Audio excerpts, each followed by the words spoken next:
Teshitale, and welcome again.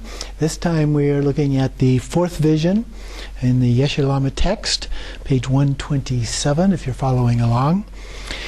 And so we'll do the oral transmission here as a part of this. The vision of the exhaustion of the nature of phenomena. Fourth, the vision of the exhaustion of the nature of phenomena is as stated in the Root Tantra. The vision of the exhaustion of the nature of phenomena means to have emptied all appearances of all other visions and to have exhausted the body, as well as the objects of the sense organs. Liberated from the confusion of concepts, there is freedom from words as the basis of expression. So we transcend the need for words at this point. We become a fully enlightened Buddha. Thus, in the scriptures of the Great Yoga, or Mahayoga, on down, from the perspective of the appearance of the method, there are limitless arrangements of the stages of generation that must be gathered within the completion stage prajna of emptiness. Similarly, here, in reliance upon the three key points, the motion of the winds increases as wisdom. By the force of having purified everything in the nature of phenomena, the confused appearances of objective external elements and the internal confusion of the mind, including the habit of mental activity, all naturally cease. Even all secret appearances of clear light dissolve into the nature of phenomena, which is the utterly inexpressible space of truth. This is referred to as exhausted. So we've exhausted all visions of all kinds as a part of what we are doing here. Ultimately, it is like the moon on the 13th day, where nothing at all appears, even though the nature of the moon has neither increased nor decreased. You don't see the moon. The radiance of awareness dissolves into basic space like the light of a crystal retracted within. The nature of exhaustion occurs in two ways. The gradual exhaustion is the process of four visions reaching their full extent. In the rare case of instantaneous realization, at the moment a practitioner of supreme intelligence such as this sees the vision of direct awareness based on familiarity and without depending upon the stages of the increasing experience and the full extent, they arrive at the state of exhaustion. So at this point, there's either an instantaneous approach or there's a gradual approach, is what he's referring to here. So if we have previous experience, such as a previous lifetime where we've done these practices and so forth, we may be able to just recognize it directly without going through the stages. Whatever the case, it is then that, with the vanishing of the corporeal body, the enemy of the elements cannot cause harm. With the vanishing of passions, the clarity of recollection and its basis leave no trace. With the vanishing of appearances, going, staying, the appearance of the sun and the moon and so forth, all disappear without any remaining impression. Even the thought that this has occurred no longer exists. So we've transcended thoughts, we've transcended visions of all kinds, other kinds of experiences. This is called all appearances of form passing beyond sorrow.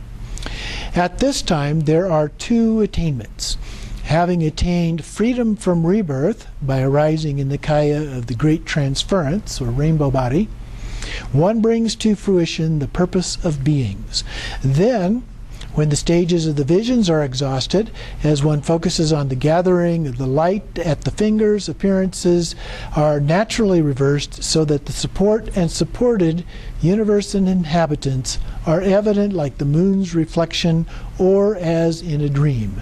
So they begin to take on a different quality, more like a reflection, more like a rainbow, more like a dream. Everyone's own body appears as though it were a reflection in a mirror, unimpeded and lacking true existence.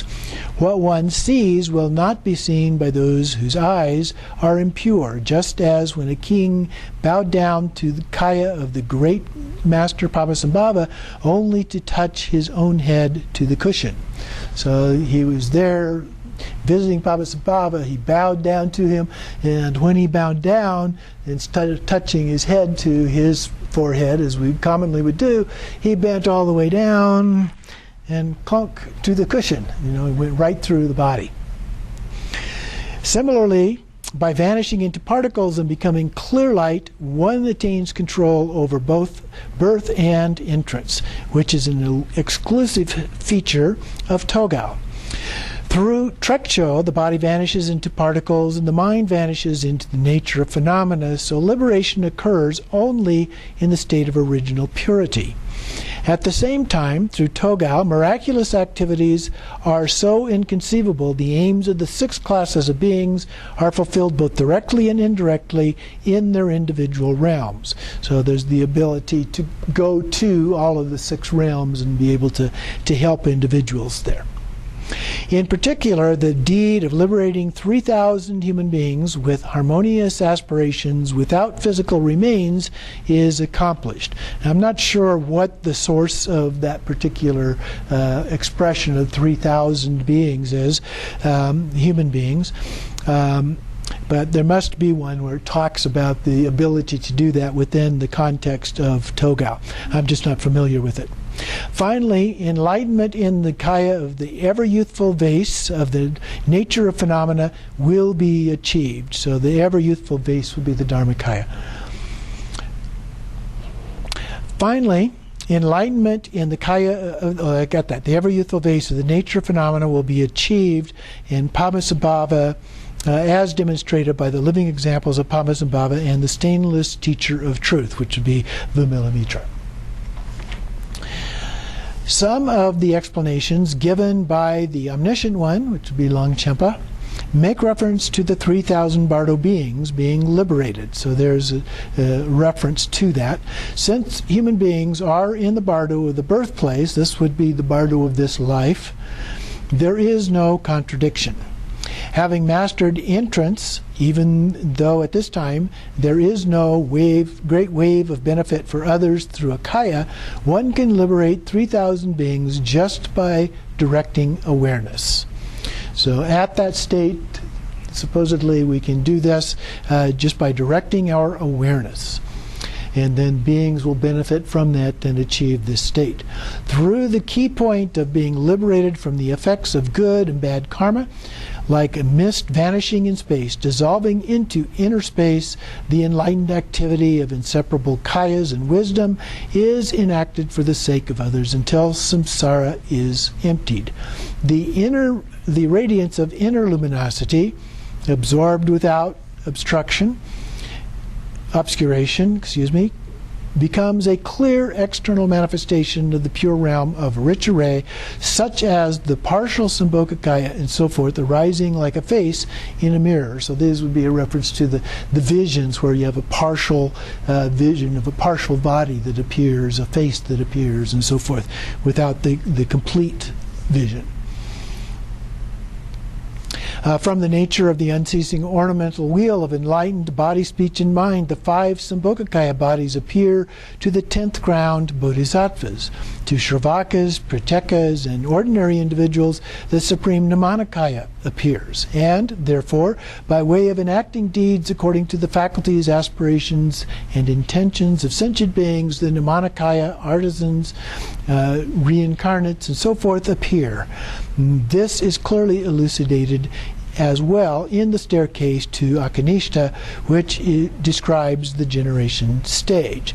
So depending on what stage that you are at in your development, you will see either a Namanakaya form of the Buddha or a Sambhogakaya form of the Buddha, or understand the ultimate in the Dharmakaya form of a Buddha. So those are the teachings in Yeshe Lama for the fourth vision. So we will look at these again in our other texts, Naked Awareness, and also the one about the sun. The circle of the sun, yes, thank you. And but I wanted to add one other thing here that is not articulated in any of these from my own text, The Innate Happiness, on page 315 of that text, where it talks about the rainbow body. One of the things that it talks about is that there are 4 different types of rainbow body. Now normally we only see references to 2 of these types rather than all 4, but I have run across references to them as 4 different types. And in these we have the small transference as the first one, the small rainbow body is the second, the great rainbow body is the third, and great transference is the fourth. The first 2 are more closely identified with the Togal practices. The second 2 are more commonly associated with the Trekcho. So the first 2, the small transference, the body shrinks in size and vanishes, leaving hair and nails behind. That's the one that's most commonly referred to. Then the small rainbow body, this is the second one. The body shrinks in size and vanishes into a rainbow body without a trace. So there's nothing left behind, no nails, no hair, or anything. Then the great rainbow body is a transmutation like a rainbow vanishing into the sky. So there's a little remnant, and that remnant appears as a rainbow in the sky as a part of this. So people may see rainbows when the body disappears. And then the great transference, full transmutation of the material constituents of the body into energy of primordial consciousness. And this may take place while you are still alive. One is extended infinitely into the all-pervasive Dharmakaya. So the body then completely disappears, no evidence whatsoever, no hair, no nails, no rainbows, anything. It just completely disappears into the Dharmakaya. So those are the basic ones. Now, there are some indications and teachings that you can actually attain the rainbow body without yet vanishing. And the vanishing aspect is basically saved up until the time of death, but you've still attained the level of a rainbow body. And so people would see you in Nirmanakaya form in the physical aspect, unless they were at a high level, in which case they would see you in the Sambhogakaya form, and if they were a Buddha, they may see you then in the Dharmakaya form. So that a little bit of additional information in terms of the various descriptions of the rainbow body.